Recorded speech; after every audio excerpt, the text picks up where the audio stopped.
नैना आज मायके के आंगन को छोड़कर ससुराल आ गई थी।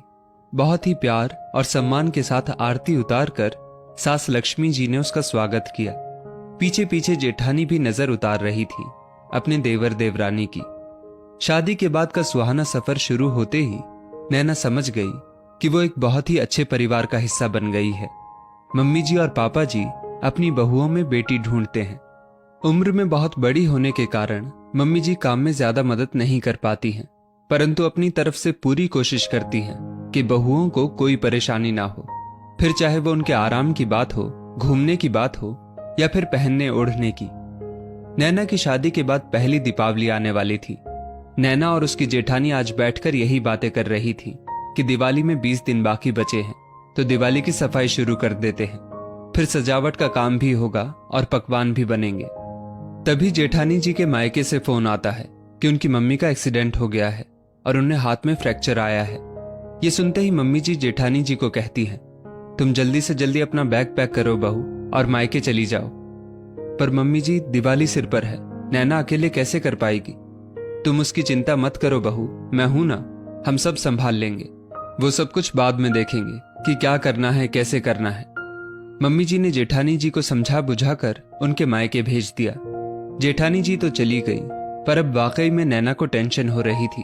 कितने कम समय में वो अकेले पूरे घर की साफ सफाई कैसे कर पाएगी। उसके बाद पकवान बनाना, और तो और उसका पहला त्योहार था। यहाँ के रीति रिवाजों के बारे में उसे कुछ भी पता नहीं था। अगली सुबह मम्मी जी ने नैना को समझा दिया कि आज से सफाई शुरू करनी है, तो सबसे पहले तुम हॉल से शुरुआत करो। ठीक है मम्मी जी, पहले नाश्ता तैयार कर लूं, फिर सफाई शुरू करती हूँ, नैना बोली। एक बात बताओ, तुम क्या इंसान नहीं हो? तुम क्या थकती नहीं हो जो पहले रसोई का काम करोगी, फिर पूरे हॉल की सफाई करोगी, फिर वापस आकर खाना बनाओगी? एक काम कर बहू, मेरे साथ रसोई में चल, सारा सामान मुझे निकाल कर दे दे। अब तुझे पता है मेरी टांगों में इतना दम तो है नहीं कि मैं तेरी तरह खड़े खड़े सब काम कर सकूं। मुझे तो गैस नीचे रख कर दे, सारा सामान उतार कर दे। आज रसोई का काम मैं संभाल लूंगी, तू बस साफ सफाई करना, समझी? आज मेरे हाथ की गर्म गर्म रोटी खाकर देखना। मम्मी जी रहने दीजिए, मैं कर लूंगी। बेटा, हम हर बार इसी तरीके से काम करते हैं, तो तू चिंता मत कर।